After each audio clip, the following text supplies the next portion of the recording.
bonjour à toutes et à tous, bienvenue à ce forum Vivre, Apprendre et Innover Ensemble, organisé par AFS Vivre sans frontières. Ce matin, nous sommes dans un bâtiment hautement symbolique, qui est le musée de l'histoire de l'immigration. Et je me présente, je m'appelle Aziz Kabouche et je suis, comme notre ami Saman Hosseini, issu de l'immigration. Donc c'est pour ça que je suis très heureux ce matin d'être avec vous. Mon parcours professionnel artistique en tant qu'acteur, metteur en scène et réalisateur m'a souvent conduit à travailler et à réfléchir sur la diversité, sur l'immigration et sur la richesse de notre histoire. C'est pourquoi, je le répète, je suis très content d'être là ce matin. Mon rôle ce matin va être un petit peu différent, je vais être le facilitateur. C'est un mot étrange, mais c'est tout simplement, je vais faciliter la passation de parole entre nous tous, entre nos intervenants qui seront sur scène tout à l'heure et vous tous dans la salle. Voilà. Et maintenant, pour poursuivre, je vous prie d'accueillir la vice-présidente de AFS Vivre sans frontières, Madame Sylvie Yesch.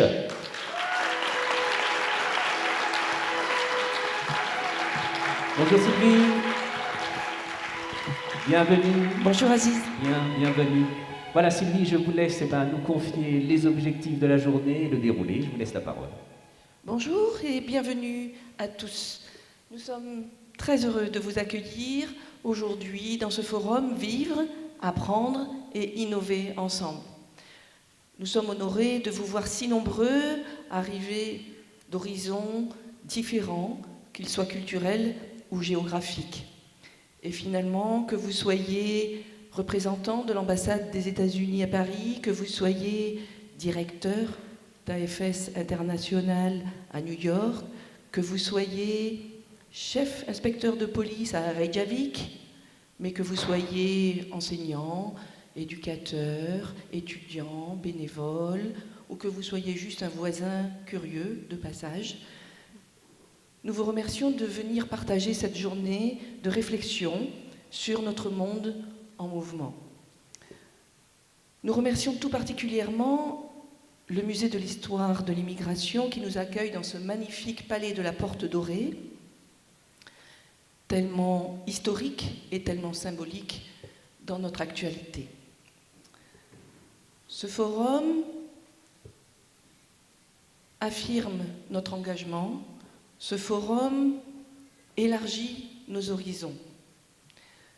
Qu'il soit l'occasion d'écouter, d'apprendre, de partager, de tisser des liens entre acteurs engagés, de faire naître des idées innovantes, créatives, mais aussi concrètes. En fait, qu'il nous inspire. Alors, comment va se dérouler notre journée ?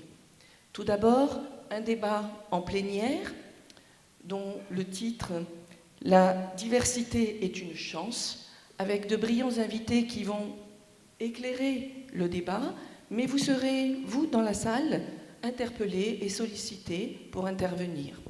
Vous avez également dans vos sacs des outils qui vous aideront à un moment pour participer. À 12h30, si nous n'avons pas trop de retard, vous aurez un petit creux et il sera temps de déguster la diversité avec vos papilles grâce au plat de Meet My Mama. Meet My Mama est une entreprise sociale qui favorise les talents culinaires des femmes au foyer issues de migration. Alors allons-y, assumons, agissons pour la différence et la diversité en mangeant. Entre 12h30 et 14h, pendant cette pause, nous avons la chance de pouvoir visiter le Palais de la Porte Dorée et les musées de l'histoire de l'immigration pour les expositions permanentes. Alors votre badge, en fait, vous permet d'accéder librement et gratuitement à ces expositions permanentes. Si vous vous êtes inscrit pour une visite guidée, attention, vous avez rendez-vous soit à 12h30, soit à 13h. Ne sautez pas ce rendez-vous. On risque d'être un petit peu juste, mais ça devrait y aller. Après cette pause culturelle, nous nous retrouverons pour des ateliers. Ce format plus réduit en nombre nous permettra d'échanger avec des intervenants qui sont tous passionnés passionnant, très investi dans le vivre ensemble, dans coexister ensemble. Et cela permettra d'échanger, mais cela permettra, nous espérons aussi, de faire naître des idées, de nouvelles idées. À 17h, ce sera la remise des prix de notre concours lycéen. 3 lauréats recevront un concours. Ils ont répondu par un projet à la question « Comment vivre et apprendre ensemble ?» Ils ont répondu par un projet et le prix leur permettra de mettre en œuvre ce projet. Voilà. N'oubliez pas, au cours de la journée, vous verrez des petits bonshommes en bleu qui sont les bénévoles AFS, qui sont là pour vous guider, pour vous informer, pour vous aider. N'hésitez pas à les interpeller et un grand merci à eux pour leur aide. Nous allons pouvoir commencer la journée et allez, allons-y. Vivons, apprenons, innovons aujourd'hui, ici, ensemble. Merci à vous tous et je vous souhaite une très belle journée. Merci Sylvie, merci. Sylvie, vous restez avec moi. Je vous ai préparé une chaise là avec nos intervenants. Merci Aziz. Très bien. Voilà, oui, on aura certainement un petit creux parce qu'on a un petit quart d'heure quand même. Donc, très bien. Donc, merci Sylvie. Et maintenant, nous allons poursuivre. Je vous le disais tout à l'heure, nous sommes dans un bâtiment. Je vais parler moins vite parce que les traducteurs ne peuvent pas suivre mon rythme. Donc, je disais que nous sommes dans un bâtiment hautement symbolique. Et pour nous parler de ce bâtiment, je vous prie d'accueillir la directrice du Palais Doré, Madame Hélène Orin. Bonjour Hélène. Je ne vous dis pas bienvenue puisque c'est vous qui nous accueillez. Merci. Bonjour à toutes et à tous, Monsieur le Président, Madame la Vice-présidente. Merci d'avoir choisi le Palais de la Porte Dorée, en effet, pour votre réunion. Je trouve que c'est un très joli symbole de réfléchir ensemble aujourd'hui sur ces questions de la diversité, précisément ici, au Musée national de l'histoire de l'immigration. Il me revient donc de vous dire en quelques mots qui nous sommes et le travail que nous menons tous les jours avec nos publics et tous nos partenaires. Le Musée national de l'histoire de l'immigration, il se trouve qu'il a 10 ans. Il a ouvert en octobre 2007. C'est donc un jeune musée, même si déjà 10 ans, c'est beaucoup dans notre histoire. Et il a été créé parce que le roman national, on l'appelle comme ça, je crois, en tout cas c'est ce que disent les élus politiques, le roman national fait une toute petite part, une trop petite part à l'histoire de l'immigration et à la diversité. L'histoire de l'immigration, c'est un peu notre angle mort. Pourtant, la France est le plus vieux pays d'immigration d'Europe. Pourtant, la France compte plusieurs millions d'étrangers qui vivent sur son territoire. Pourtant, un quart des Français, plus d'un quart des Français, ont un grand-père ou une grand-mère qui était issu de l'immigration. Et malgré tout cela, la France continue à se croire, à se vivre comme n'étant pas un pays d'immigration, contrairement à d'autres, contrairement aux États-Unis, contrairement au Canada, contrairement à l'Australie ou d'autres pays qui, eux, ont construit précisément leur récit national autour de cette immigration et de ses apports. Alors, on a inventé ce musée pour dire justement à quel point la France a été façonnée dans toute son histoire, dans toute sa diversité, dans tous ses secteurs culturels, économiques, politiques, etc., par l'immigration. Et c'est un peu cela que nous racontons dans ce musée et que vous découvrirez tout à l'heure pendant les visites. Comme je sais que vous avez plein de choses passionnantes à faire aujourd'hui, je ne veux pas monopoliser la parole. Je veux simplement vous inviter à revenir très bientôt nous voir, par exemple, pendant une semaine de festival, le grand festival que nous organisons du 21 au 26 mars, précisément sur le thème de l'antiracisme et de la diversité. Cette semaine, vous la connaissez, c'est la semaine de l'éducation et d'action contre le racisme et l'antisémitisme. Et nous avons choisi ici de l'organiser sous la forme d'un festival. 70 événements s'y déroulent pendant cette semaine, de débats bien sûr, de rencontres avec des chercheurs, de rencontres avec des acteurs de terrain, des associations, mais aussi de culture. Parce qu'évidemment, la culture, c'est finalement ce qui nous relie les uns et les autres et qui fait que cette diversité, ce vivre ensemble dont vous allez parler aujourd'hui, est à la fois possible et formidablement enrichissant. Donc je vous invite à revenir. Il y a beaucoup de choses, des ateliers, des spectacles de danse, du stand-up, des soirées clubbing, du théâtre, beaucoup de propositions qui certainement vous intéresseront. Et puis après, le 28 mars, nous ouvrons une très belle exposition sur l'histoire de l'immigration italienne qui s'appelle Ciao Italia. 100 ans d'immigration italienne, 1860-1960. Parce que l'histoire de l'immigration italienne, elle est très significative de ce qui se passe aujourd'hui. En France, les Italiens ont commencé à arriver à partir de 1860. Aujourd'hui, nous avons l'impression que cette immigration s'est toujours très bien passée, parce que les Italiens, c'est un peu nos cousins, nos voisins, nos copains. Ils sont catholiques, ils ont des secteurs économiques très proches des nôtres, etc. Sauf que ça ne s'est pas si bien passé que ça au début.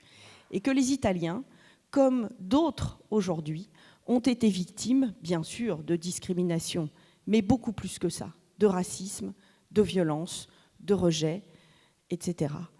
Et c'est cela que raconte cette exposition, comment, à partir d'une histoire de passion, de rejet, l'immigration italienne s'est peu à peu fondue dans notre pays et comment aujourd'hui elle est devenue presque invisible et tout à fait joyeuse. Mais aussi tout ce qu'elle a pu apporter dans les secteurs économiques, dans les monuments, dans la culture, dans le cinéma, dans un nombre infini de domaines de la vie sociale et politique.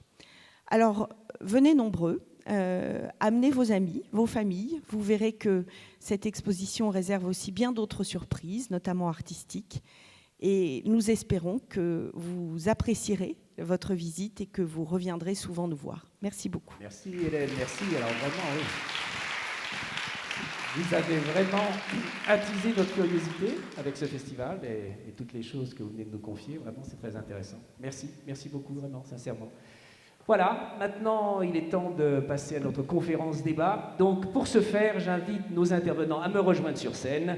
Voilà, Monsieur Abdelaboudour, Madame Dominique Groux, si vous voulez bien me rejoindre sur scène, Monsieur Michel Soquet et Monsieur Sébastien Thierry. Allez-y, les amis, je vous en prie, prenez place, installez-vous. Je vous donne un micro supplémentaire.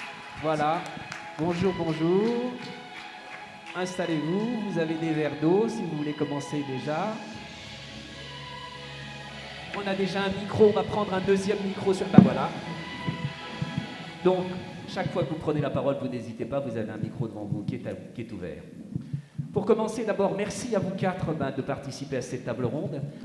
Table ronde qui va plutôt être une table ouverte parce que nous allons y convier nos 180 invités et aussi quelques invités surprises via Twitter. Donc, nous commençons par le sujet numéro 1. Et le sujet numéro 1, le voilà, la partie, c'est « Qu'est-ce que le vivre ensemble ?» Donc, qu'est-ce que le vivre ensemble? On est dans le sujet 1, d'accord. Et maintenant, avant de démarrer ce débat, je vous propose de regarder un court extrait d'une vidéo très jolie, vous allez voir.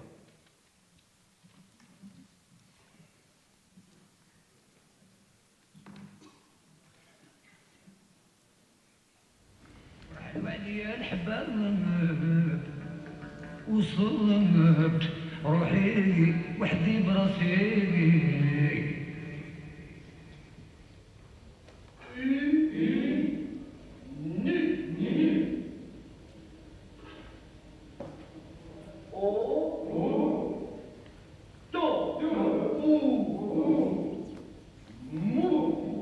De quel pays êtes-vous? Je suis né au Maroc. Et vous, monsieur, de quel pays êtes-vous? Je suis un Algérien, je suis de Porcé. De Porcé? Oui. C'est dans quel département? C'est le département de Tlemcen. Je suis né en Algérie. Monsieur, qu'apprenez-vous ici? Pour prendre, lire, écrire. Pour prendre, lire, écrire. Et qu'on faut lire la lettre et tout ça. Je prends à écrire et à lire. Et puis? Et puis, je prends un dicteur, enfin, pour du franc plus tard, pour parler avec les Français. Et pourquoi venez-vous étudier ici? Pourquoi? Ben, pour ne pas perdre de temps, pour lire le journal et pour me défendre avec mes patrons à l'usine. Pour bien parler le français. Et pour lire mes lettres. Est-ce que vous avez l'intention de retourner chez vous plus tard? Oui, à voir mes parents une fois dans un temps. Pour des congés? Oui. Mais voulez-vous retourner en Algérie plus tard, définitivement? Ce n'est pas encore organisé, je suis du Maroc, mais enfin... Ah, vous êtes du Maroc? Pareil, pareil. On ne sait jamais, pour le moment, je suis là. Merci. Très bien. Très bien, c'est un extrait du documentaire réalisé par Yamina Benguigui qui s'appelle Mémoire d'immigrés. Donc voilà, donc nous allons commencer, et pour commencer, je vais poser ma première question à la salle. Donc, le vivre ensemble est en partie lié à la question de la diversité culturelle et donc à l'immigration. Il existe plusieurs termes qui qualifient la relation entre les immigrés et la société d'accueil. Donc, avec les petits cartons qu'on vous a remis, je vous propose une chose, et je vous pose cette question. Quel mot qualifie le mieux, selon vous, la relation idéale entre migrants et société d'accueil? Et là, Samir, je veux bien de la lumière pour que je puisse voir les cartons après. S'il te plaît. Alors, à vous de jouer dans la salle.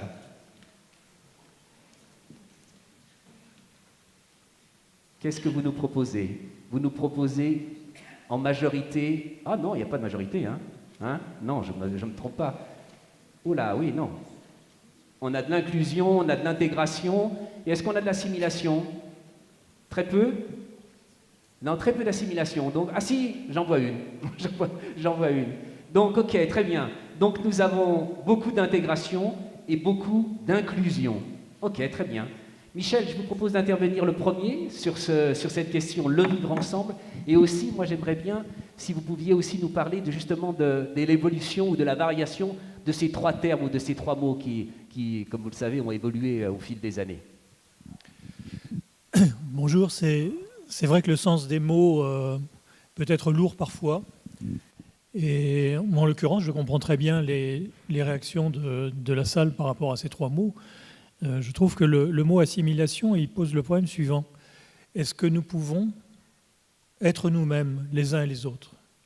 Est-ce que le fait d'être d'origine culturelle, géographique différente ou professionnelle différente d'ailleurs, nous oblige à être les uns et les autres des clones? Est-ce que nous pouvons garder une personnalité? Je crois que c'est ça et c'est pour ça que, évidemment, moi aussi, je préfère les termes intégration et inclusion. Sartre disait, vous vous rappelez, dans Huis clos, il faisait dire à un de ses personnages, l'enfer, c'est les autres. Et moi, je pense que l'enfer, c'est de refuser que l'autre soit autre. Et par conséquent, en refusant que l'autre soit autre, se priver de l'apport qu'il peut avoir pour nous et qui est complètement le thème de cette journée. D'accord. Juste une petite question, du coup, une petite réaction de ma part. Donc, inclusion, c'est un terme qui revient beaucoup, alors, maintenant. Il fait vraiment partie du langage. Oui, mais il est plus rare encore qu'intégration. D'accord, ok. Je ne prétendrai pas être expert du tout là-dessus, mais voilà. En tout cas, le sens du mot, il est très important. Il y a un autre mot, par exemple, qui est le mot tolérance, dont je me méfie un petit peu. Parce que la tolérance, c'est déjà bien, ça aide à vivre peut-être mieux la diversité. Mais la tolérance, elle suppose que je ne regarde pas l'autre à hauteur d'yeux. Je le regarde toujours un petit peu en dessous de moi. Et je préfère le terme de reconnaissance pleine et entière de l'autre dans son altérité. Pleine et entière, oui. Je crois que c'est plus important. Voilà, et puis bon, pour moi, de toute façon, si je peux continuer là-dessus une minute, alors c'est ça ? Oui, vous avez quelques minutes, allez-y. Le mieux vivre ensemble dans un contexte pluriculturel qui est le nôtre, je trouve que ça suppose une démarche qui est celle que j'appellerais d'intelligence interculturelle. L'intelligence interculturelle, ça consiste à mon avis en 3 choses.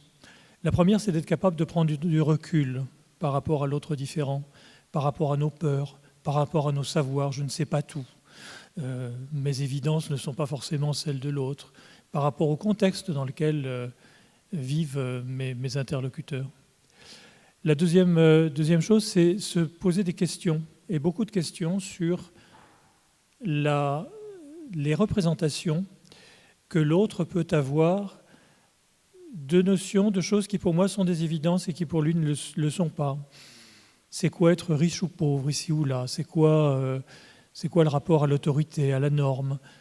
C'est quoi le rapport au temps, la gestion du temps, le rapport à la nature? Il y a tout un tas de domaines sur lesquels on s'aperçoit que des choses qui pour nous ne se discutent pas et sont universelles, en fait, l'autre va peut-être mettre un sens complètement différent derrière ce mot.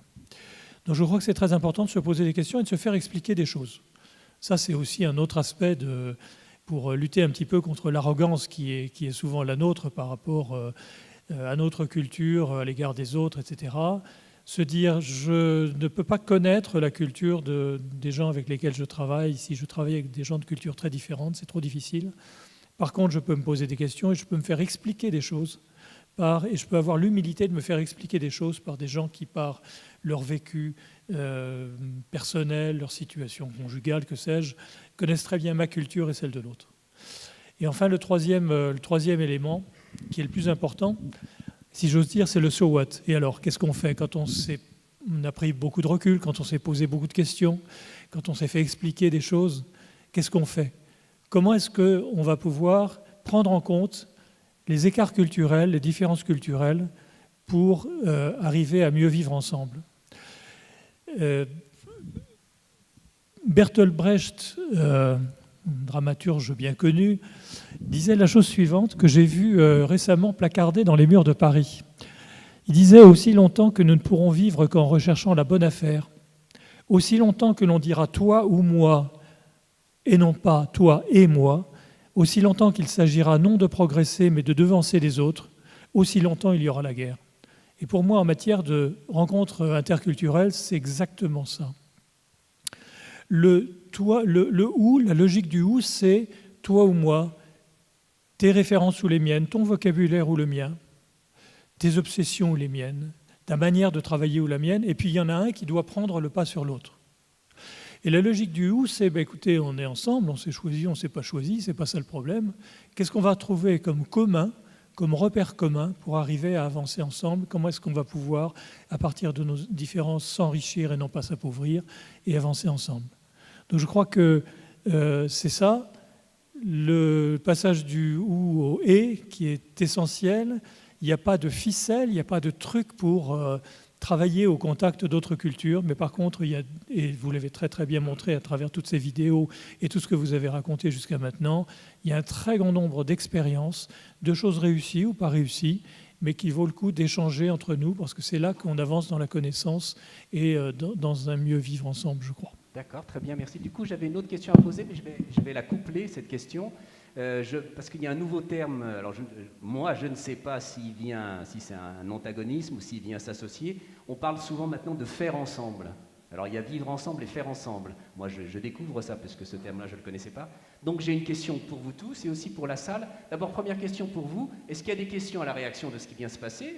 On se met aussi de côté la question faire ensemble. Et est-ce que certaines personnes ont changé d'avis sur la sélection du mot? Ou non? Ils restent sur le mot qu'ils avaient choisi. Vous restez sur le mot que vous avez choisi? Oui, je vous écoute, oui. Il y a une question ou une... Allez-y. Bonjour. Bonjour. En fait, j'ai pas bien compris la différence entre inclusion et intégration. D'accord. Qui veut répondre? Michel? Inclusion et intégration. Oui. Oui, Michel, oui. Vous avez tous la parole. J'ai dit que j'étais pas du tout spécial. Ah oui, sur l'inclusion. Entre inclusion et intégration. C'est ça votre question? C'est ça? Oui, pardon, avec les projecteurs. Donc, Je pense que l'inclusion, elle peut être peut-être plus proche de l'assimilation que de l'intégration. C'est-à-dire que l'image de la personne venant d'étranger étant noyée dans une incluse, noyée, encerclée dans une culture, et donc avec l'injonction de finir par ressembler aux personnes de cette culture, c'est peut-être un petit peu ça. C'est ce qu'on... Enfin, moi, je me permets de donner mon avis, c'est aussi un peu ce qui... Je trouve que le mot raconte ça, le mot est fort, je trouve, inclusion. On a l'impression qu'il faut vraiment... Il faut s'inclure dans l'équipe, on n'a pas le choix, il faut s'inclure. L'intégration, je pense qu'il y a un processus quand même. Enfin, moi, je le ressens comme ça, mais c'est pas mon rôle aujourd'hui. Très bien, ok. Oui, pardon Excusez-moi. Oui. C'est moi qui parle. Pardon, oui. Non, il n'y a pas de souci. Je voulais juste intervenir sur la définition du terme d'inclusion, parce qu'en fait, ce terme est apparu avec la loi de 2005 sur le handicap. Oui. Et dans la loi, il y a le terme d'inclusion. C'est-à-dire que, par exemple, dans l'éducation nationale, on parle d'inclusion des élèves en situation de handicap. C'est-à-dire que l'école doit être capable aujourd'hui de pouvoir inclure ces élèves-là dans leurs différences, c'est-à-dire les accepter en classe, mais faire en sorte que l'enseignant, par exemple, prenne en compte son handicap pour lui permettre d'apprendre, mais avec les autres. Très bien, ok. Voilà, très bien, c'est très clair, voilà. Vous avez Merci, voilà une très bonne réponse à la question que vous posiez, au moins elle est pointue sur le sujet. Très bien. J'ai une autre question, alors c'est pour vous tous, les 4 intervenants. Est-ce qu'il y aurait entre guillemets, une potion magique, sans faire appel bien sûr à ce bon Panoramix, est-ce qu'il y aurait une potion magique qui ferait que le vivre ensemble fonctionne mieux? Est-ce qu'il y a une idée ou pas du tout? C'est pour vous. Là, c'est pour vous la question. Prenez les micros et... Non? Oui? Mais une petite réaction, juste une petite réaction, voilà, par rapport à ça. Est-ce qu'il y a une petite potion magique ou alors potion magique, bon, le terme est un petit peu provoquant. Disons que moi, il me semble que pour vivre ensemble, il faut pouvoir déjà, on parlait tout à l'heure de tolérance, moi je parlerai de respect. Il faut pouvoir d'abord respecter l'autre différent, et il faut pouvoir se décentrer, c'est-à-dire se mettre à la place de l'autre. Et ça, je crois que c'est extrêmement important. Ce n'est pas simple comme opération.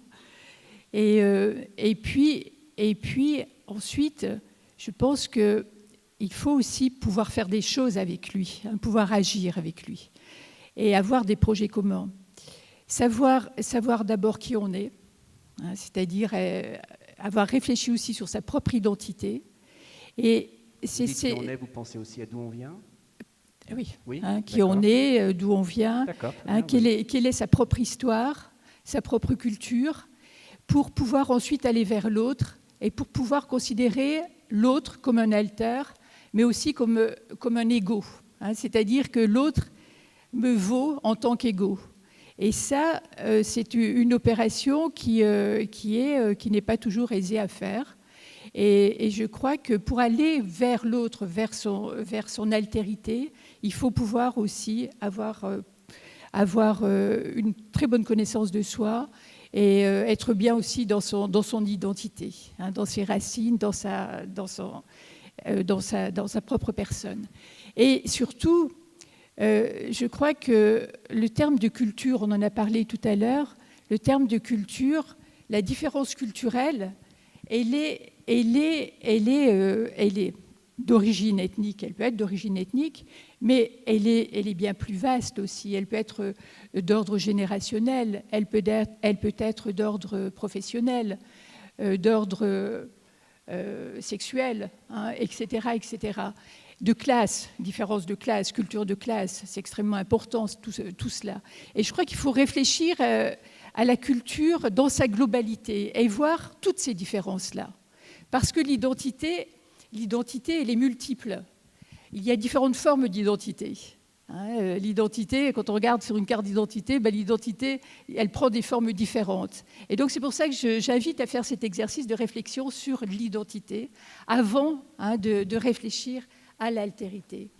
Voilà. Et surtout, et pour vivre ensemble, pour répondre à votre question, pour vivre ensemble, pour avoir toutes les chances de bien vivre ensemble, je crois qu'il faut connaître l'autre et surtout agir avec l'autre, avoir des actions communes avec l'autre pour mieux le connaître. J'ai une toute petite expérience. Une toute petite expérience. Je suis intervenue au Québec sur l'interculturel et j'ai découvert là-bas, au Québec, un projet extrêmement intéressant qui va dans ce sens du vivre ensemble et du faire ensemble.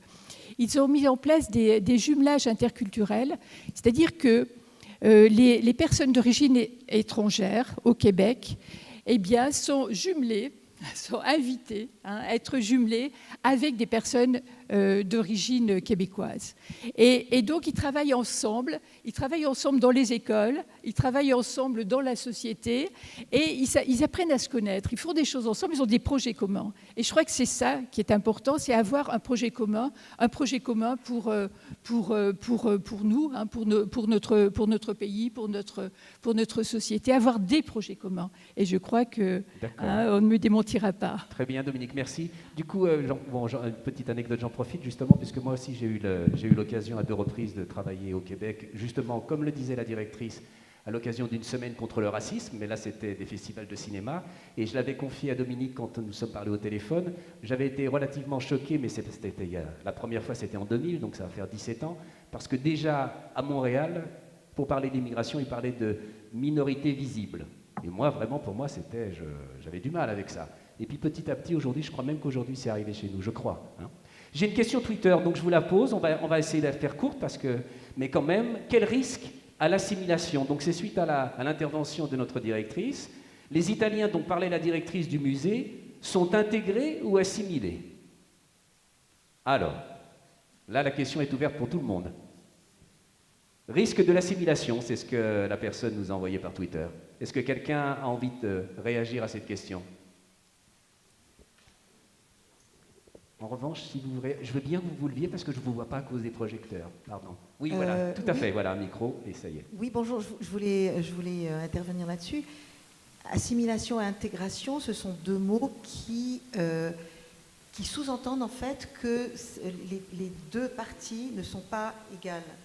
C'est-à-dire qu'il y en a un qui fait l'effort de s'assimiler, de s'intégrer à l'intérieur d'un groupe plus grand, alors que l'inclusion suppose que tout le monde est égal dans sa particularité. Là, on parlait d'intégration, assimilation ou intégré, pas d'assimilation.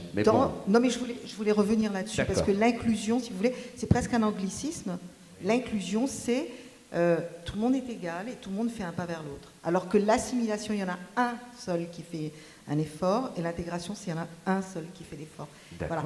Et assimilation, le problème, c'est que le danger, à mon avis, mais moi je parle pour le monde anglo-saxon, l'assimilation, c'est que la personne en question se départit complètement de sa propre culture et, comme disait Madame Roux, finalement, n'est plus elle-même dans son identité solide et voilà. D'accord, très bien, merci beaucoup. Merci beaucoup, voilà, très bien. Ok, très bien. Eh bien, on va passer à notre sujet numéro 2, Samantha. Donc le sujet numéro 2, ça va être, toujours dans le débat bien sûr, donc on passe à la deuxième question, comment apprendre ensemble, donc on va aborder l'éducation. Donc on le voit, et pour ça, on le voit il y a beaucoup d'initiatives qui sont menées par des associations, qui interviennent sur la diversité, qui proposent la découverte des cultures, qui interviennent sur l'interconvictionnel. Et avant de se lancer dans ce sujet-là, je vous propose une fois de plus de regarder une courte vidéo. Voilà, qui est programmée par l'association Coexister. Ce matin, les unes se rendent dans un établissement de Roubaix pour sensibiliser des collégiens aux préjugés religieux, tandis que les autres s'en vont à Vannes rendre compte des enseignements de leur tour du monde. Notre association, en fait, c'est le mouvement interreligieux des jeunes, c'est-à-dire, donc on est de convictions différentes, donc juifs, chrétiens, musulmans, des athées et des agnostiques aussi. Ce qu'on propose, c'est de se rencontrer, d'aller au-delà de nos différences, en fait. Imaginez que vous soyez avec vos 4 meilleurs amis et vous partez pendant 1 an 7 jours sur 7, 24 heures sur 24, ensemble, tout le temps ensemble. Et sauf qu'en plus de ça, les 5 sont très différents. Il y en a un qui va à l'église, un qui va à la mosquée, un qui va à la synagogue, etc., etc. Donc nous, on voulait expérimenter ça, voir si on allait arriver à vivre ensemble. Alors l'idée, faire un tour du monde pendant 1 an en allant chercher un peu comme des journalistes des initiatives interreligieuses. On va chercher tous les gens qui créent sur le terrain de la paix, du vivre ensemble, du lien entre les communautés religieuses. Et à votre avis, on en a trouvé beaucoup ou pas beaucoup? Est-ce que vous êtes capable de deviner la confession de chacun de ces garçons, sachant qu'on vous a dit qu'il y a une diversité de convictions? Troisième. Le troisième. Le troisième. Lui? Non. Avec la barbe? Ouais. Ouais, il est quoi lui? Je pense que c'est musulman. Ok. À toi? Attends, j'arrive. Lui? Chrétien. Ok. Toi? Le premier en bas, c'est un chinois. Lui? Attends. Non, mais c'est pas grave. Sa conviction, non, je sais pas. Non, c'est pas grave. Toi, tu voulais juste dire que t'es chinois. Ben, je te dirai tout à l'heure si c'est chinois ou pas, du coup. Ouais. Le deuxième. Le deuxième. Lui? Ouais. Oui. Les musulmans. Les musulmans, d'accord. Donc du coup, c'est pas ça. Et, du coup, Ismaël, là, le chinois, une française, d'origine algérienne, et les musulmans. Jocelyn, là, il est agnostique. Au milieu, là, Ilan, qui est juif. Voilà, juif. Victor, tout en haut, qui est athée. Et Samuel, qui est chrétien. Du coup, maintenant, est-ce que vous pensez que vous avez des préjugés dans votre vie de tous les jours par rapport à tel ou tel type de personne, telle ou telle confession? Merci. Très bien. Merci, Samir. Très bien. Donc voilà, bah, écoutez, on le voit avec la vidéo, hein, on le voit, toutes les initiatives qui sont menées nous ramènent à une question, la question de l'éducation. Donc, je vais vous poser, je vais faire à nouveau appel à vous pour une autre question. Cette question, je vais commencer, avant de venir vers vous, Dominique, pour la suite, ça sera à vous juste après. Donc, je vais vous poser cette question que vous voyez. Est-ce que selon vous, c'est le rôle de l'école de proposer des ateliers, des activités sur le thème de la diversité, la lutte contre les préjugés, l'interculturel, le vivre ensemble? Voilà, je vous laisse répondre. Donc, oh là, oui, c'est réglé. D'accord, bon, bah, c'est très clair, c'est oui. On est d'accord, c'est oui absolument. Oui, c'est oui absolument, on n'a rien d'autre, hein. On a le oui absolument. Vous voyez d'autres choses? Non. Ah, il y a le oui mais. Où il est le oui mais? Ah oui, il y a oui mais. Ok, oui mais, ben on va en parler alors, oui mais, d'accord, très bien. Ok, donc Dominique maintenant, on va en parler juste après. Je vais revenir vers vous. Merci pour vos réponses. Dominique, vous aussi, vous avez travaillé sur des projets concrets. On avait parlé, mais vous aviez fait allusion à un projet à Argenteuil, et puis aussi, je pense à vos ouvrages, l'apprentissage des langues précoces, et aussi ce que vous me disiez au téléphone, le curriculum de l'éducation à l'altérité. Vous pouvez nous en parler? Très bien.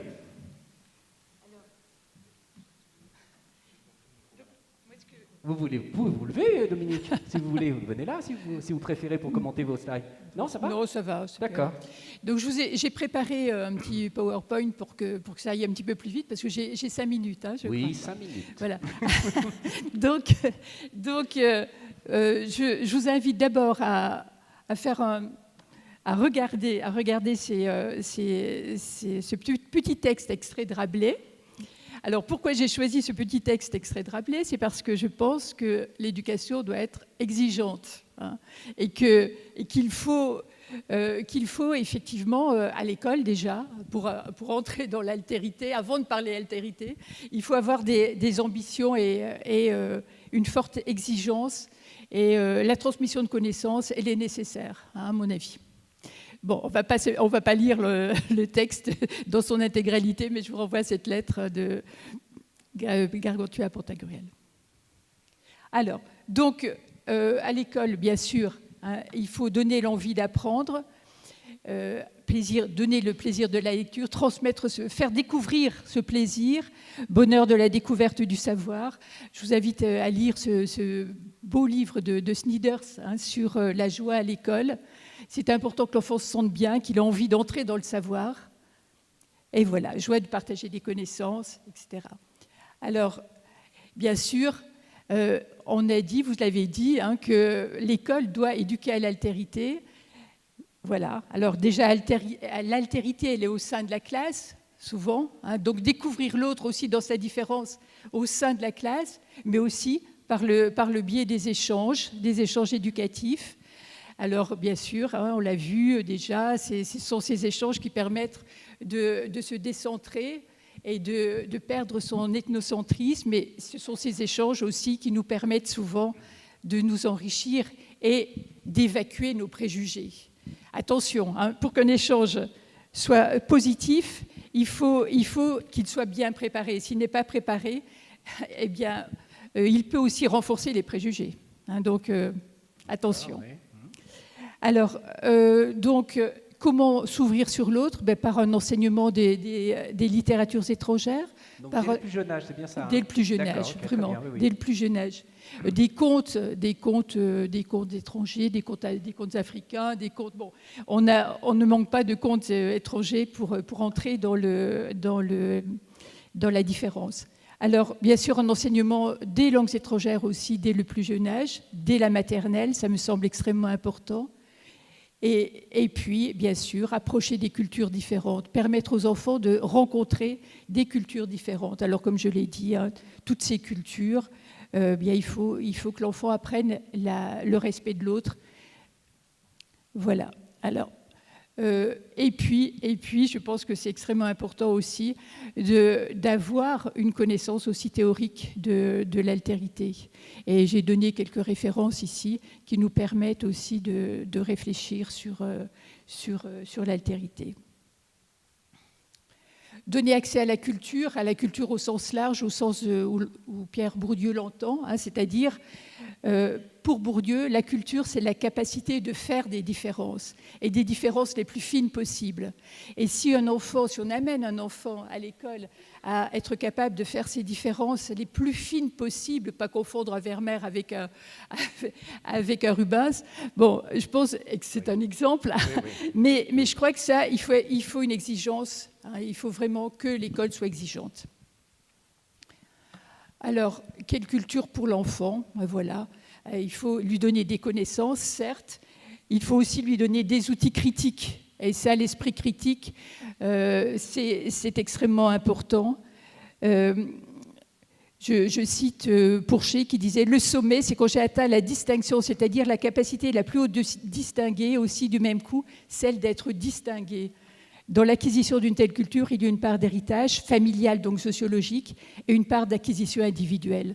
Donc le rôle de l'école, c'est de mettre à la portée de tous la culture que certains ont la chance d'avoir eue par héritage, mais cette culture-là, il faut la mettre à la portée de tous les enfants, dans un souci de justice sociale. Voilà, donc vers une pensée critique, vers une culture et une éducation sans frontières. Là aussi, j'aime beaucoup cette phrase de Bourdieu, nous sommes des classeurs classés par nos classements. C'est-à-dire que nous mettons tout en catégorie, nous mettons le monde en catégorie. Et les préjugés, ce sont souvent des catégories fausses. Alors, vers une capacité d'adaptation indispensable à la compréhension du monde, voilà, et puis indispensable à l'exercice des différents métiers que le jeune sera appelé à faire. Donc, rééquilibrer la place accordée à l'être et l'avoir dans les choix de vie. Ça me semble extrêmement important. Il faut que les enfants réfléchissent à tout cela. Il faut aussi travailler avec eux sur les valeurs de justice et de solidarité. Réfléchir aussi, ce qui va nous permettre de vivre ensemble, c'est aussi cela, je crois, réfléchir à une plateforme de valeurs communes et ne pas réfléchir en termes de différence. Je crois que si on réfléchit en termes de différence, on stigmatise. Je pense qu'il faut réfléchir en termes de ce qui est commun. Qu'est-ce qui nous rassemble? Qu'est-ce qui nous est commun? Quelles sont les valeurs auxquelles nous croyons tous? Voilà, donc développer la curiosité intellectuelle, la soif d'apprendre, et puis développer la pensée critique et développer aussi la pensée éthique. L'éthique, c'est vraiment ce qui nous rassemble aussi. Les morales sont contextuelles. Il y a des morales différentes selon les cultures, mais l'éthique, c'est ce qui est transmoral, c'est-à-dire ce qui est commun à toutes les morales. Voilà, donc renoncer à l'approche culturelle qui divise au lieu de fédérer, parce qu'elle étudie les différences et qu'elle encourage donc les replis communautaires. Ça me semble aussi important. Et pour cela, eh bien, au lieu de s'enfermer dans des débats souvent stériles sur l'interculturel, il est préférable de s'interroger sur les valeurs communes à toutes les cultures. Moi, ça me semble important. Et puis, il faut aussi aller plus loin. Il faut... alors, pour cela, quelles sont les valeurs communes? Je vous invite à relire les grands philosophes qui ont réfléchi sur les morales et sur l'éthique et qui se retrouvent tous sur certains points, sur certaines valeurs communes, que ce soit les philosophes occidentaux ou les philosophes orientaux. Voilà. Alors, je terminerai très rapidement par, tout à l'heure, vous nous avez donné un exemple sur l'Allemagne. Je terminerai par un exemple sur l'Allemagne. J'étais récemment en Bavière et là, eh bien, on parle beaucoup des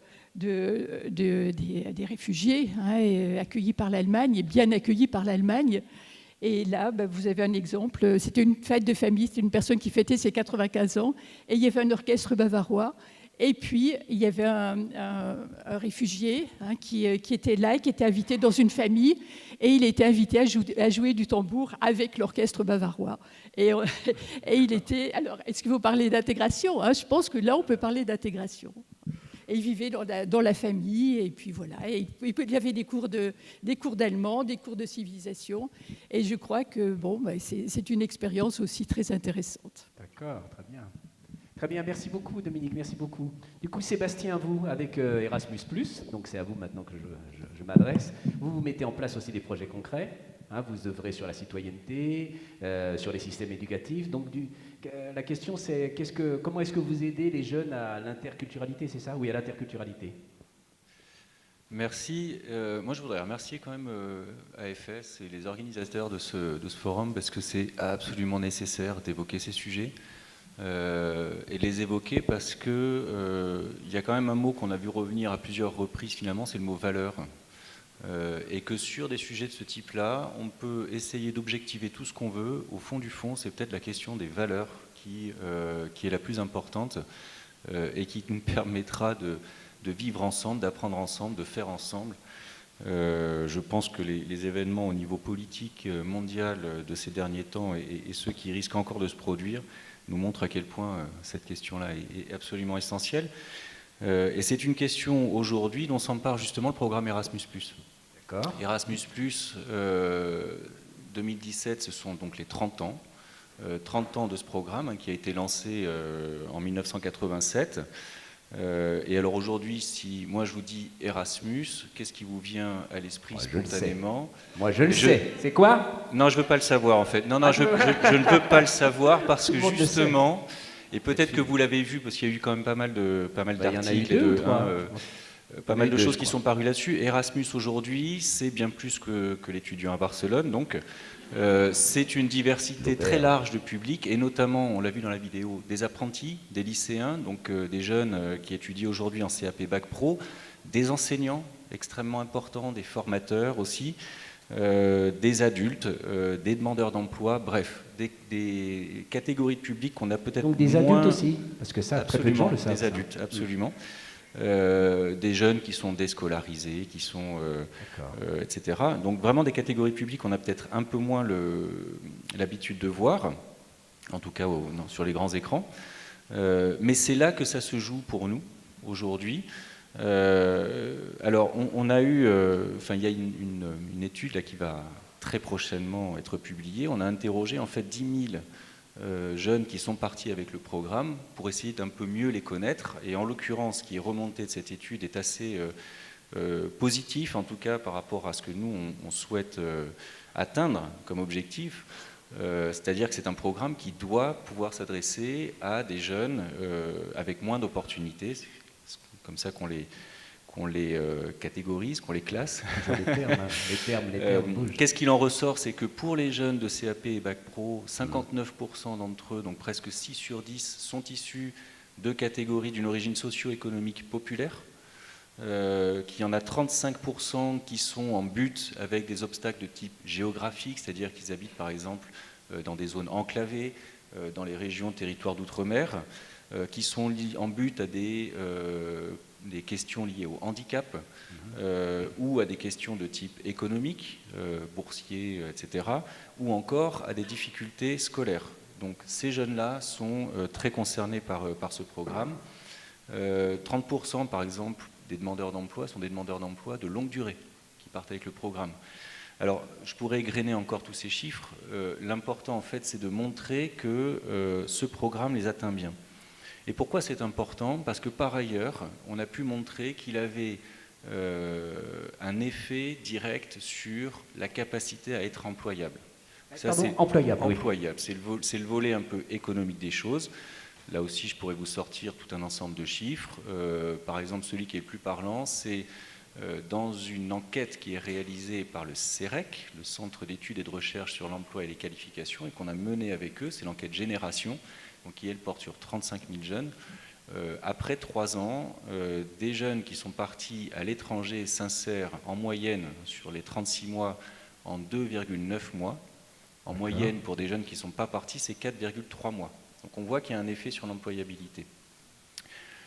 Mais ça, c'est un pilier qui est absolument essentiel, et notamment quand on parle de jeunes qui ont moins d'opportunités que les autres. Mais l'autre pilier, c'est la citoyenneté, ce qu'on appelle la citoyenneté, c'est-à-dire un peu ces questions d'ouverture, cette capacité à s'ouvrir, cette capacité à prendre conscience qu'il y a l'autre qui nous entoure, l'altérité, et que ce n'est pas forcément l'enfer, justement, l'autre.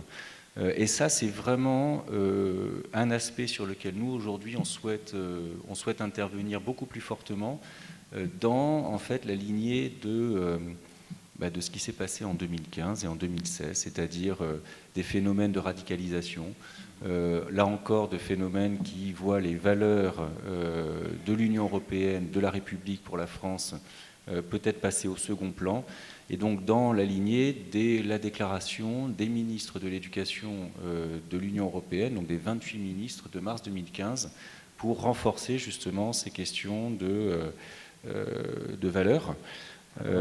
Donc la mobilité à l'étranger comme étant un facteur permettant de renforcer ça. J'ai juste une question. Oui. Quand vous parlez de citoyenneté, donc si je résume assez grossièrement, donc c'est vraiment être un citoyen, donc être un citoyen et considérer les autres comme... c'est ça ? Absolument. Alors c'est des questions que je vais proposer de creuser un petit peu cet après-midi dans l'atelier que j'anime, puisqu'on en vient là à des choses qui sont de l'ordre de la compétence. D'accord. De la compétence dite citoyenne ou transversale, de la compétence pour la démocratie. Ça, c'est différents champs sémantiques qui vont relever de différents interlocuteurs. Par exemple, le Conseil de l'Europe va parler des compétences pour les valeurs démocratiques.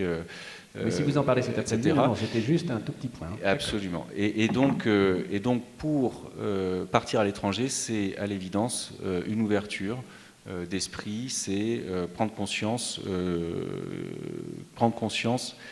qu'on est dans une interaction avec l'autre. Peut-être juste un dernier mot. Oui. Tout le monde, on va dire malheureusement, n'aura pas cette chance de partir à l'étranger.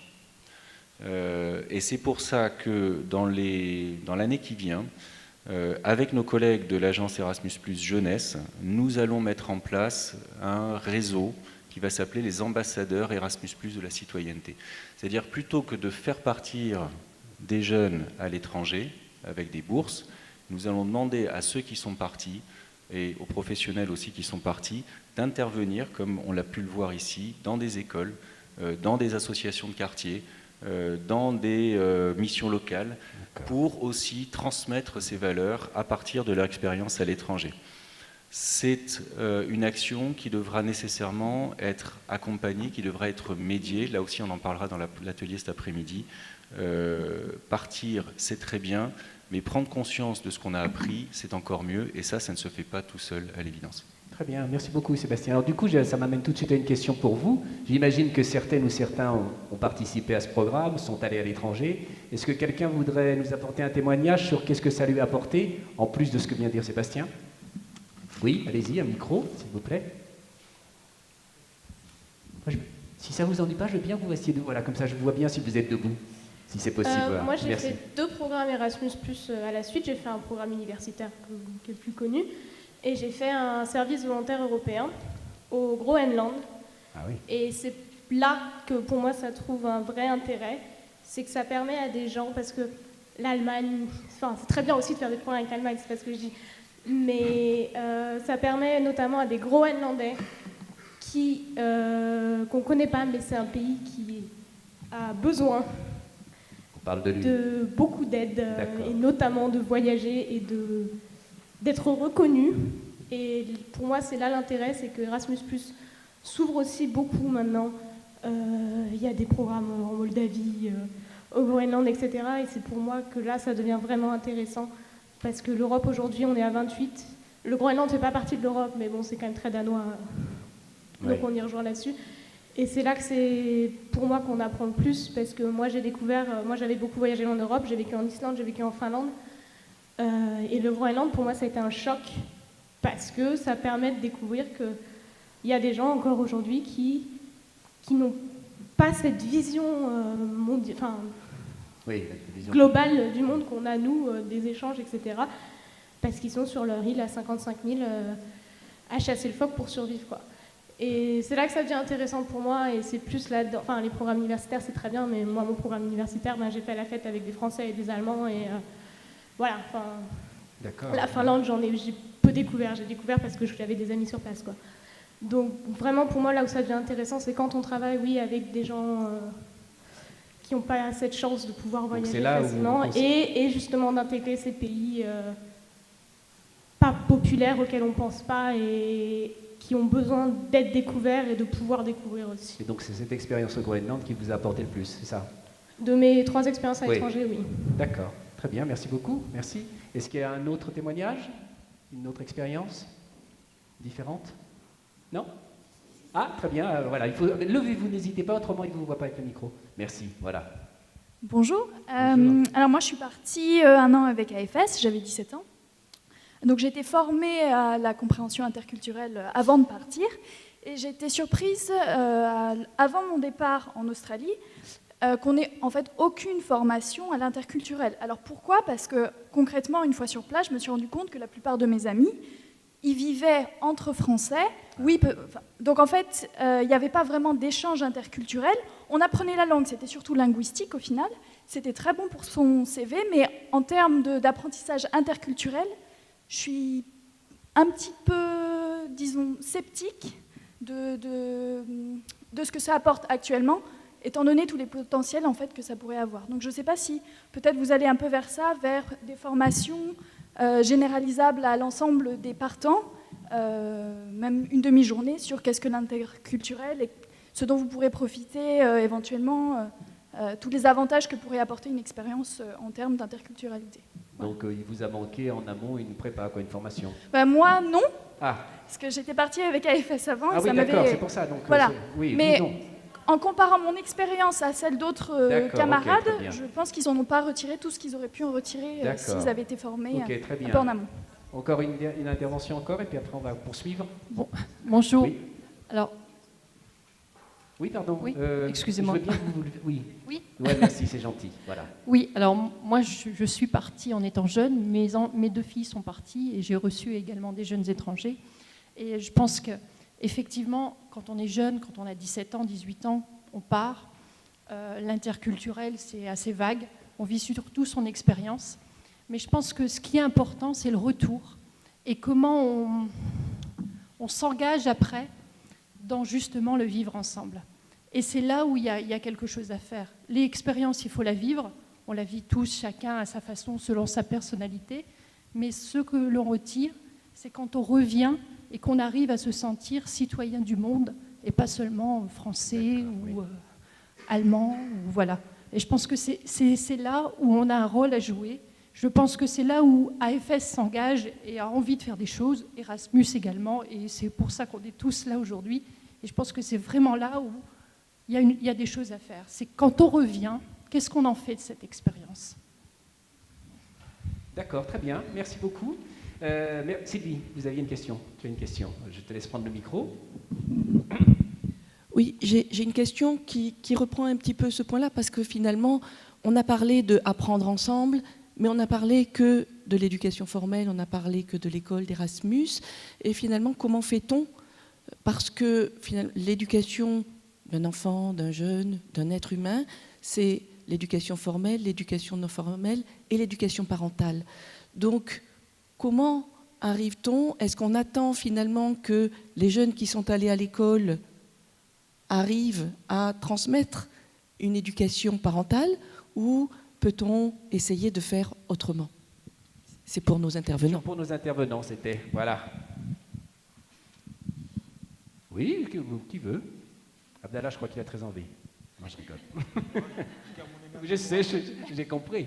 Non, c'était une plaisanterie, Michel, allez-y. Non, moi je voulais revenir sur la formation interculturelle, mais ça ne répondait pas directement à la question que vous posiez. D'accord. Qui veut répondre à la question de Sylvie? Dans la salle aussi? Oui, bien sûr, pardon. Dans la salle, allez-y.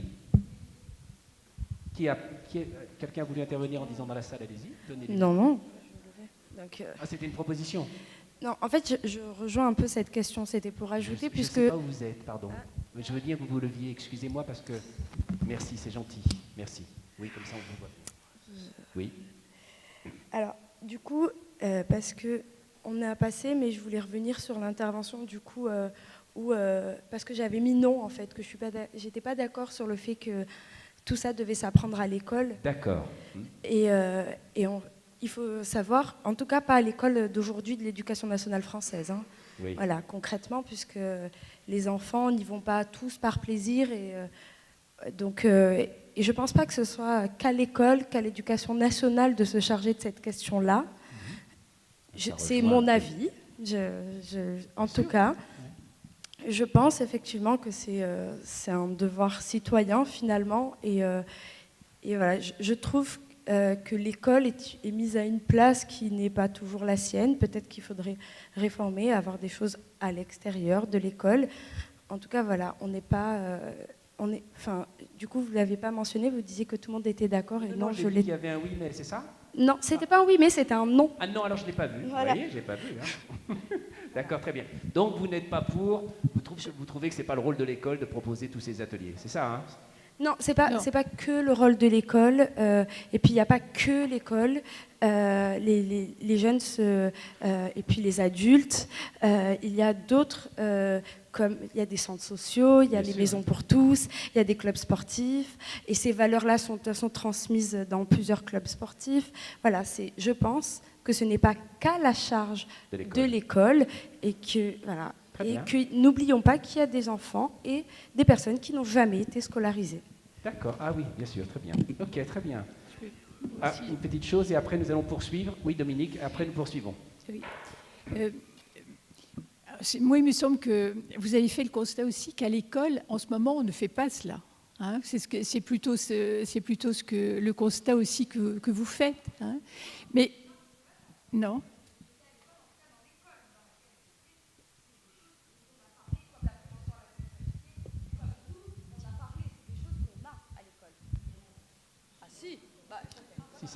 Bon. Oui, très bien. Non, mais on a très bien compris votre point de vue, mademoiselle. Oui, c'est bien. Dominique va répondre ou va aborder le sujet encore. Oui. Moi, je parlais d'une expérience. Hein. J'ai été invitée par la mairie d'Aubervilliers, par la maire adjointe qui était chargée de l'éducation à l'altérité. Et donc, on a travaillé ensemble avec des associations de la ville qui travaillaient sur l'altérité aussi. Je crois effectivement qu'il y a un travail à faire en commun avec les associations, avec les personnes qui travaillent sur ce thème et les parents. Alors, les parents, moi, il me semble qu'ils sont pas tellement concernés, malheureusement, à la différence de ce qui se passe dans les pays du nord de l'Europe. Dans les pays du nord de l'Europe, les enseignants travaillent directement avec les familles. Ils vont dans les familles, ils vont travailler avec eux. Ils ont des moments de discussion avec les familles sur les valeurs, sur les actions à mener. Et je trouve que ça, c'est important. Malheureusement, chez nous, ça ne se fait pas, ou ça se fait, on en discute lors des réunions parents et enseignants, mais ce n'est pas suffisant. Et je pense aussi, par exemple, qu'il y aurait une place dans le cadre d'universités populaires pour travailler sur ces thèmes-là, hein, d'éducation familiale, d'éducation des familles à la prise en compte justement des différences et à la façon dont on peut travailler ensemble. Très bien, voilà. Oui, très bien. Non, mais bon, pour faire un résumé simple, hein, on est d'accord que, comme je le disais tout à l'heure, ce sujet-là nous ramène tout de suite à l'éducation. Après, on est bien d'accord que ça se passe à l'école ou ça se passe dans la vie. Il n'y a pas que l'école et il n'y a pas que la vie. C'est-à-dire, on voit bien qu'il y a des associations qui travaillent sur les sujets, que l'école aussi met du sien. Enfin bon, voilà. Le débat est ouvert, mais la question a été faite pour ça, justement, pour qu'on parle de ça. Maintenant, on est obligé d'avancer. On va passer à notre sujet numéro 3. Et le sujet numéro 3, donc je vous le disais en ouverture tout à l'heure, la diversité est une chance. C'est ce qu'on annonce dans ce forum, mais encore faut-il qu'elle ait les moyens de s'exprimer, et notamment dans les banlieues. Et donc, ce qui nous amène à porter notre regard sur ce qu'on appelle l'égalité des chances. Et là, avant de commencer de parler sur ce sujet-là, nous allons regarder un court extrait d'une vidéo qui a été initiée par l'un de nos intervenants, Abdella, avec son association qui s'appelle Force de Mixité.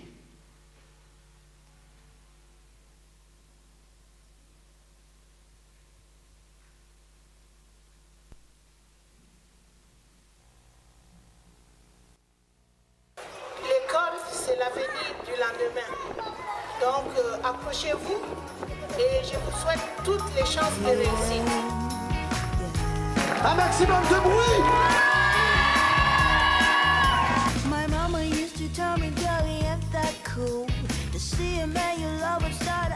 On a déjà dû remarquer que D'Artagnan n'était point un homme ordinaire, point.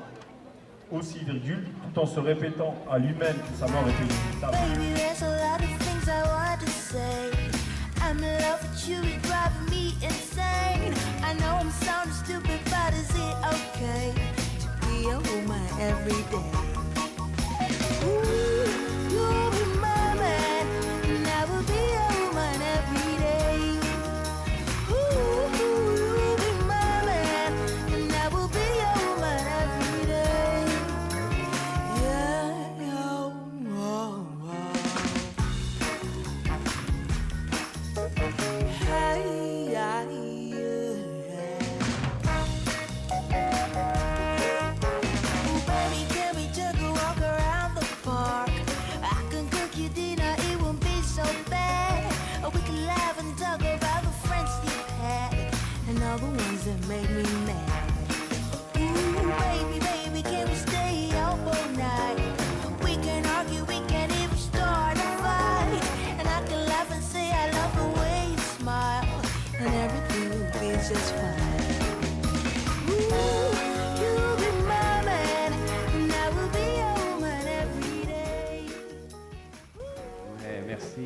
Très bien, merci.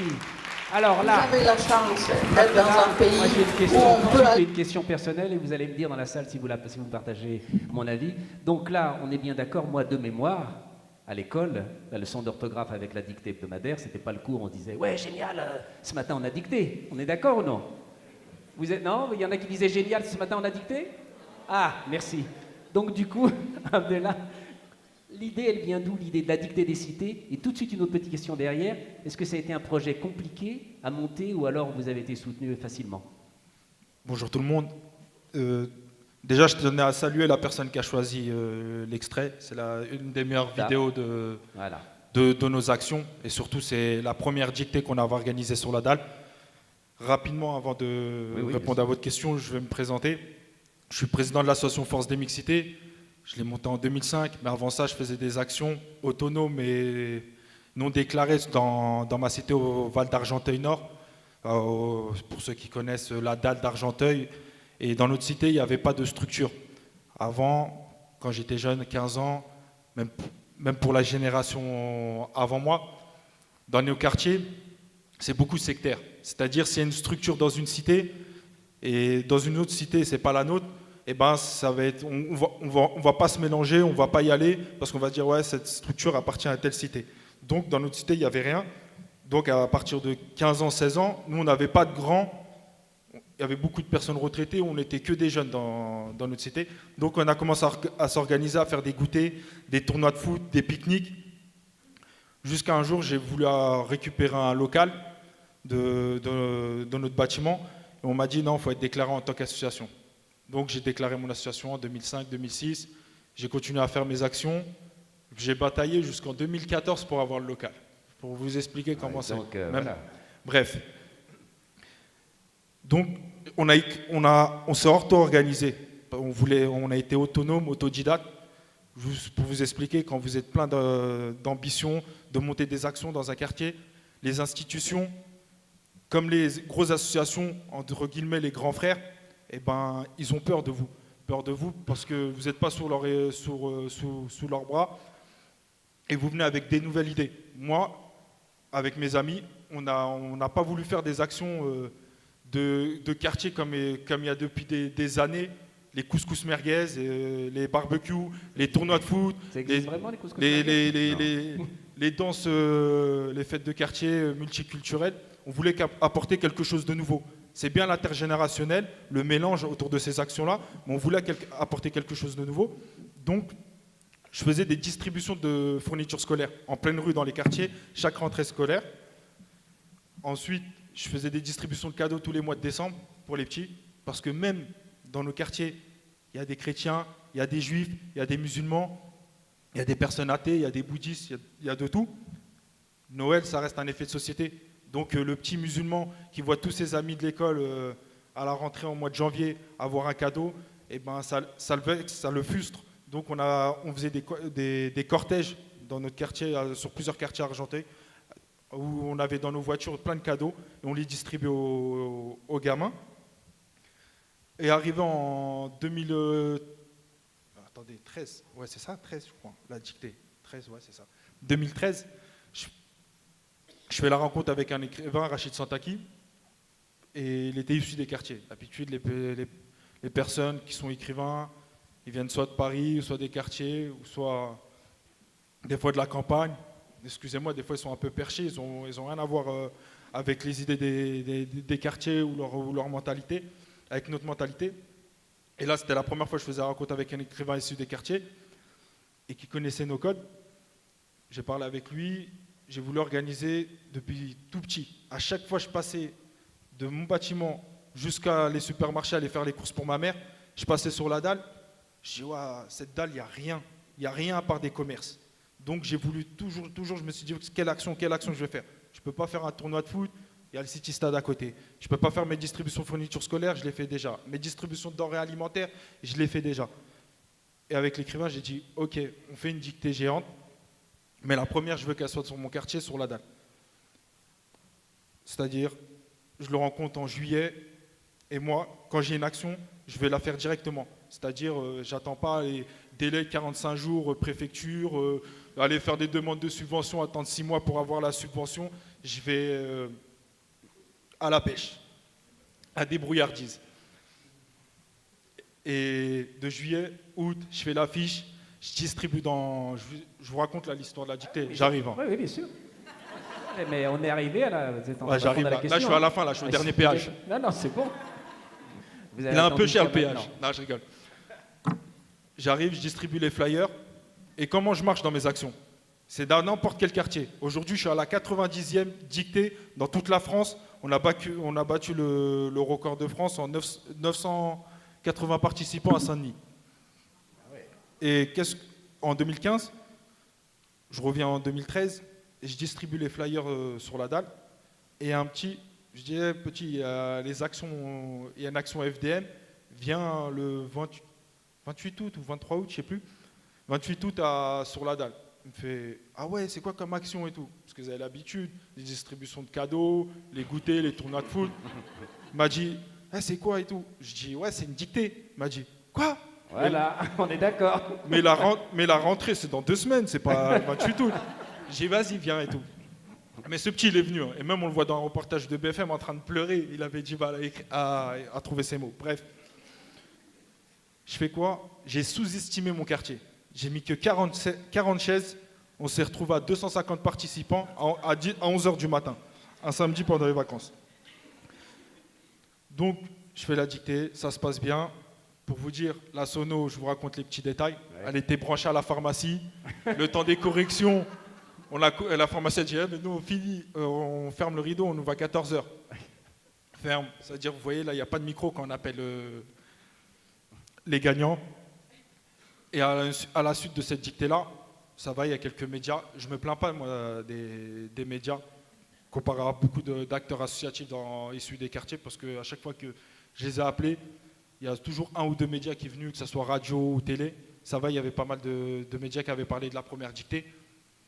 Et je vois plein d'associations m'appellent pour organiser cette action-là dans leur quartier. Et moi, quand j'ai commencé, c'était très dur. Et même, je le remarque dans plusieurs villes, c'est quand vous êtes jeune, vous créez votre association dans un quartier, je vais vous expliquer comment ça marche. Il y a un gâteau, ce gâteau-là, il s'appelle le politique de la ville. C'est les subventions. Et bien, il y a les grands frères, les grosses associations, ils se le partagent. Et vous, quand vous venez, ils vont dire, ah non, lui va prendre dans le gâteau de politique de la ville. Donc, ils font tout pour vous squeezer, pour vous donner une mauvaise idée de votre association. Donc, à la suite de cette dictée-là que j'ai fait à Argenteuil, j'ai décidé d'aller dans tous les quartiers de France où on me sollicitera pour organiser la dictée et surtout de choisir des jeunes associations pour leur donner la crédibilité de faire l'action avec eux, c'est-à-dire de gagner une crédibilité envers les institutions, de les exposer et de les mettre en lumière à travers la presse et surtout de leur montrer une autonomie et comment ça marche les outils de communication de terrain. Parce que ce n'est pas que les réseaux sociaux, on envoie l'affiche et après les personnes ils viennent d'eux-mêmes. Ce que je remarque sur cette dictée-là, ça crée c'est intergénérationnel, ça crée une mixité, c'est-à-dire il y a même des personnes, on l'organise par exemple à Marseille, il y a des personnes des quartiers du 8e, du 5e arrondissement et des personnes des quartiers nord, même il y a des quartiers assez sensibles dans les quartiers sud de Marseille qui viennent et tout le monde se mélange et que ça soit un peu partout, même à Maubeuge où il y a pas mal de patelins à côté qui viennent. Et surtout, je vois aussi que ça crée une communication entre les associations. Et certaines associations prennent le relais ensuite pour créer des festivals autour de la littérature. Il y a même des associations sportives qui nous demandent d'organiser des dictées et ensuite s'investissent pour l'aide aux devoirs auprès de leurs adhérents, des jeunes adhérents.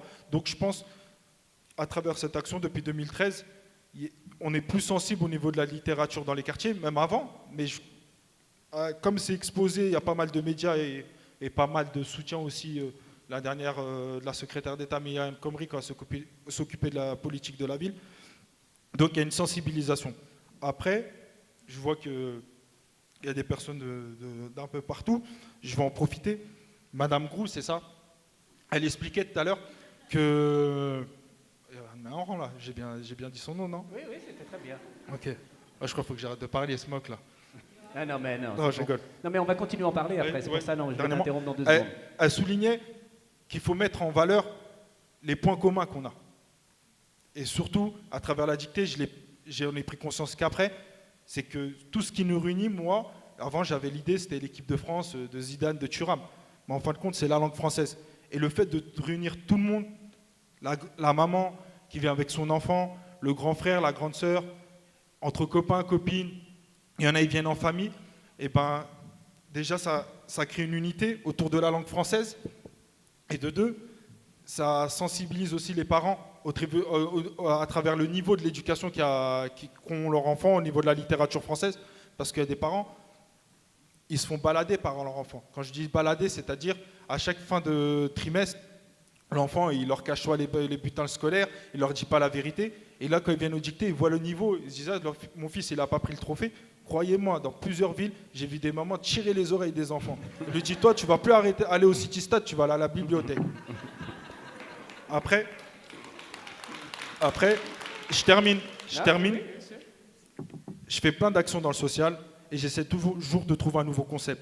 Là, j'ai fait le quiz La France en question, où je valorise l'histoire de France pour que les jeunes de quartier se sentent français et s'accaparent l'histoire de la France et que l'avenir de l'histoire de la France, c'est eux. Et je fais ça aussi dans toute la France. Et prochainement, au mois de novembre, je vais le faire dans un lieu historique, le château de Versailles, si tout va bien. Et juste pour vous dire que moi, quand j'ai une idée, je veux le faire. Vite fait, je regardais pour que tout le monde ait une idée et j'espère que vous la transmettrez à d'autres personnes, que ce que je vais vous dire, ça s'est vraiment passé, vous pouvez vérifier sur Internet. Je regardais, excusez-moi, non, mais c'est bon, tout va je bien. regardais le deuil avec, à la préfecture de police à Paris avec M. François Hollande sur les attentats de Charlie. Et à un moment, il est parti voir les familles des policiers.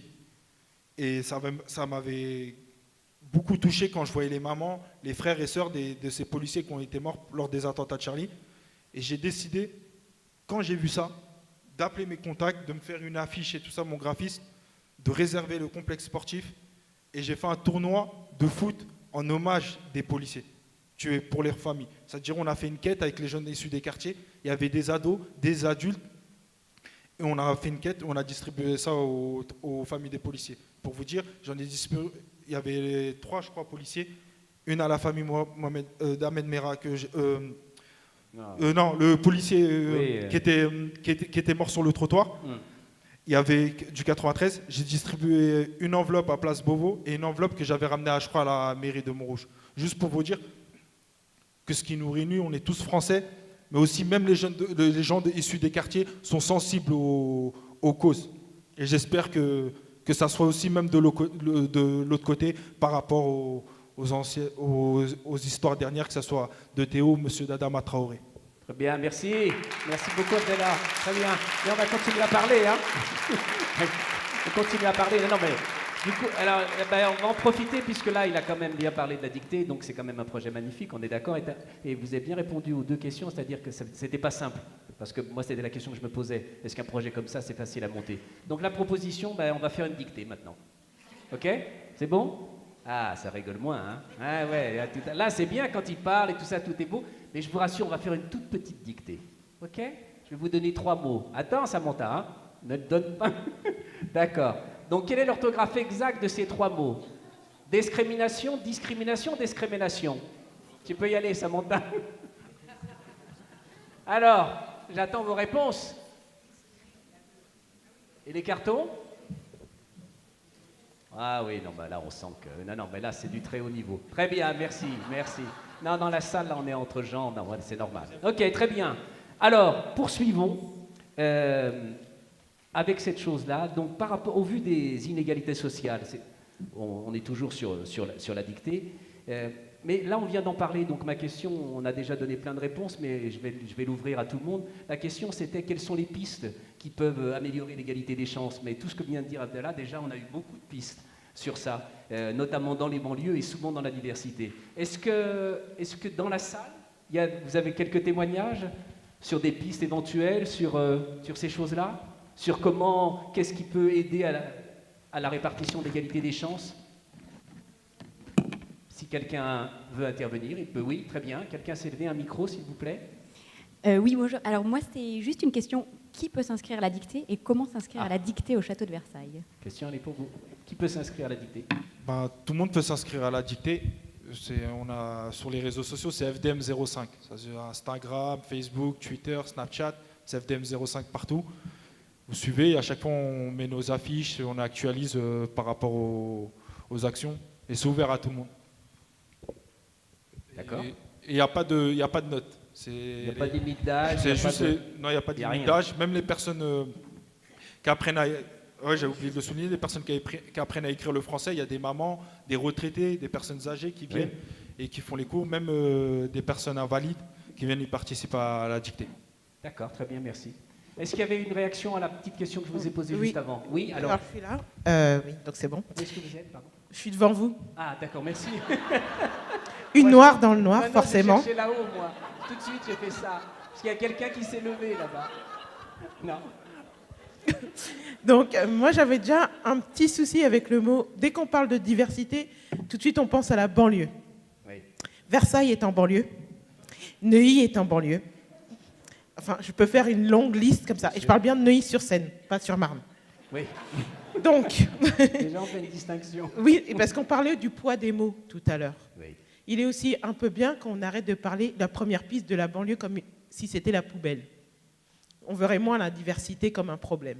D'accord. Parce qu'en banlieue, justement, la diversité, elle se vit très bien au départ. Je trouve qu'il y a eu un gros problème médiatique et politique à faire que la banlieue devient un problème. Ça devient un problème d'avoir des personnes bourgeoises, socialement, avec des petits ouvriers. alors qu'au départ, ils vivaient très bien. Et d'ailleurs, je trouve qu'Argenteuil est un parfait exemple. Parce qu'à un moment, Argenteuil, c'était très bien. Les milieux sociaux se mélangeaient jusqu'à ce que ça ne marche plus. Et il y a de très belles initiatives de mixité sociale, comme par exemple la pastèque, qui se base sur justement le gâchis alimentaire pour faciliter les rencontres dans les quartiers et avec des gens qui sont de diversité sociale. Vous avez dit la pastèque? Oui, c'est une association qui s'appelle la pastèque, où ils font des disco-soupes, justement. Les disco-soupes, on partage le gâchis alimentaire, on fait une soupe avec, ou des smoothies froids, pour montrer qu'on peut consommer mieux. Donc il y a pas mal d'associations qui travaillent vers la diversité sociale, sauf qu'on n'en parle pas assez. Et peut-être qu'une première piste, c'est parler justement de ces associations. D'accord, très bien, vous avez répondu à la question, tout à fait. Oui, merci. Merci. Mais juste une petite digression, moi aussi j'ai grandi, mon histoire personnelle c'est que moi j'ai grandi 20 ans en banlieue, dans une banlieue lyonnaise, au bord du périphérique, donc c'est une chose, c'est ce que je disais ce matin en préambule, donc la diversité c'est un sujet que je connais très bien, et à mon époque, puisque j'ai 56 ans, à mon époque on vivait très bien, j'ai eu une enfance très heureuse, même au bord du périphérique, avec toutes les communautés, les Espagnols, les Italiens, les Africains, des Algériens, des Marocains. Donc oui, la banlieue c'est ça, mais on sait qu'aujourd'hui, c'est le mot banlieue qui nous a accompagnés depuis qu'on en parle. Voilà. Après, il a commencé, je ne veux pas faire l'historique, mais après on a commencé à dire du mal, quand dans les années 80, la banlieue d'à côté de chez moi, on a commencé à se révolter pour certaines raisons. Voilà. Mais bon, je suis d'accord avec vous, mais c'est le mot. Voilà. Si vous dites cité, j'ai l'impression que c'est pire. Certains essayent de dire cité, et cité, on a l'impression que c'est la guerre. Banlieue, c'est la banlieue, comme son nom l'indique, on est en banlieue de la ville, mais je suis d'accord avec vous. Est-ce qu'il y a une autre personne qui voulait répondre à cette question sur certaines pistes? Non? Alors du coup, si? Oui? En fait... je veux bien que vous le disiez, comme ça on vous voit. C'est pas tout à fait par rapport à votre question, c'était plus pour réagir à cet assaut qui paraît vachement intéressant. Mais en fait, moi j'ai une association qu'on a montée récemment. Vous pouvez vous lever parce que je sais... En fait, j'aime pas trop parler au micro. D'accord, ok, d'accord, très bien. Alors on vous écoute. Non, vous écoutez. Oui, mais j'ai envie de m'exprimer quand même. Et en fait, on a monté une association qui s'appelle Orchestre de dernière minute, ODM. Donc, pourquoi je parle de ça? Ah oui, parce que, en fait, nous, on fait de la musique, on s'est réunis parce qu'on était des musiciens d'origines différentes, avec des cultures différentes musicales. Oui. Et on allait, en fait, principalement au camp de la jungle à Calais. Et en fait, on proposait des moments donc on arrivait avec notre voiture et nos instruments, donc il y avait toujours quelqu'un qui venait nous voir pour dire qu'est-ce que vous venez faire ici. Et on disait, voilà, on voudrait partager un moment musical, donc est-ce que ça vous intéresse? Est-ce qu'il y a des musiciens? Est-ce qu'il y a des musiciens qui veulent participer à cette histoire? Et voilà, on va vous proposer quelque chose. Je ne vais pas rentrer dans le concret de l'expérience. Oui, mais ce sont des mais en fait, ce que tu relevais, c'est qu'effectivement, quand on est une petite asso, en fait, il y a pas les subventions, elles viennent jamais, et je ne sais pas de où ça sort. Et c'est hyper important que tu aies relevé, en fait, d'aller dans les actions directement quand on a les envies, quand on a les idées comme ça. Et effectivement, on nous bloque toujours en disant il faut devenir une association parce que sinon, en fait, vous n'avez aucune reconnaissance institutionnelle. Et voilà, je voulais revenir sur ça parce que je trouvais que c'était hyper intéressant de l'avoir relevé dans tout le témoignage. Très bien, mais ça nous ramène à l'égalité des chances. De toute façon, comme le disait Abdallah, et ça a toujours été comme ça, ça ne veut pas dire qu'il faut quitter sa banlieue, mais si vous avez des envies, des ambitions, ou vous avez simplement un choix de vie, à un moment, vous ne pouvez attendre personne. Parce que la société, avec la façon dont on fonctionne, qui est une bonne société, puisqu'on a beaucoup de chance, parce qu'on peut aller demander de l'argent, mais en revanche, ils ne viennent pas vous chercher pour vous donner de l'argent. Donc quand vous demandez et vous attendez, si ça n'arrive pas, il faut bouger. Donc je suis tout à fait d'accord avec l'intervention d'Abdallah et sur ce que vous dites aussi. Alors, maintenant, s'il vous plaît. Oui, pardon. Oui, donc je voulais intervenir par rapport au terme de banlieue. Puisque alors vous êtes où, pardon? Moi, je suis là. Ah, merci. Voilà, ça y est. D'accord. Donc, premièrement, j'interviens sur le terme de banlieue parce que nous, avec mon copain qui est là, on est du Nord. Ouais. Et en fait, moi, je suis professeur à Tourcoing après avoir été prof à Roubaix, puis anciennement à Épinay-sur-Seine en Seine-Saint-Denis. Donc, en fait, la banlieue est quand même un terme de grandes villes type Paris, Lyon. Roubaix, Tourcoing, ce terme n'évoque rien aux élèves. Il faut le savoir quand même. Oui. Pourtant, il existe ce qu'on pourrait qualifier de quartier populaire et où les problématiques sont exactement les mêmes que dans les quartiers dits de banlieue, à savoir le chômage, etc., etc. Enfin, la difficulté d'intégration, le chômage, la pauvreté, la précarité. Donc, c'était pour que finalement dire qu'il y a des endroits de France où il n'y a pas, où le terme de banlieue n'existe pas, mais pourtant c'est des réalités sociales qui sont les mêmes. Oui. Donc ça, c'était pour faire un premier point. Et après, sur les pistes pour l'égalité des chances, moi, il me semble que la première piste, et je suis super contente de ce qu'ont dit ici les invités, moi j'étais vraiment hyper d'accord, c'est pour moi l'égalité des chances, elle se joue à l'école primaire avec des moyens donnés aux écoles primaires pour que tous les enfants apprennent les bases de la langue, à savoir des classes à très petits effectifs. Alors en France, un petit effectif c'est 25, il faut savoir qu'en Suède, la norme dans une classe est 17. Et je pense que pour certains quartiers, la norme, ça devrait être un tout petit groupe pour vraiment que les enfants aient le maximum de chances pour apprendre la langue, à l'écrit et à l'oral. Donc là, les moyens, il faut dire, ils n'y sont pas. Ils sont loin d'être là, puisqu'il y a même des cours doubles CE1, CP, comme j'ai enseigné. Et là, c'est une aberration, puisque là, on est dans des très mauvaises conditions pour que tous les enfants apprennent. Donc voilà, moi, l'égalité, elle pourrait être faite de manière institutionnelle, même si les approches associatives sont intéressantes, mais déjà, si la base y était, ce serait déjà, disons, je pense que déjà, il y aurait eu beaucoup d'améliorations pour plein d'enfants, quoi. D'accord, très bien, merci beaucoup. Alors, très bien, merci. Je vais juste avancer, vous pouvez encore intervenir, parce qu'il y a quand même une chose dont on n'a pas parlé, mais qui existe, c'est quand même la discrimination positive. Donc Michel, je voulais vous demander à vous sur la discrimination positive parce que, si je me souviens bien, donc vous êtes professeur à Sciences Politiques, donc Sciences Po, ils ont un programme ZEP depuis 2001, donc, si je ne dis pas de bêtises. Et ma question c'est, est-ce que ce programme ZEP, donc on va vous l'expliquer pour ceux qui ne le connaissent pas, est-ce qu'il apporte ses fruits, c'est-à-dire est-ce qu'il répartit l'égalité des chances, est-ce que ça fonctionne ou non? Moi je pense que ça fonctionne bien. Alors... ça a été inauguré effectivement à Sciences Po 2001. Sciences Po. Oui, c'est vers les 2001, voilà. Je crois, j'avais lu. Mais ça a été étendu ensuite à d'autres grandes écoles. Moi, ça fait une quinzaine d'années, excusez-moi, que j'enseigne à Sciences Po.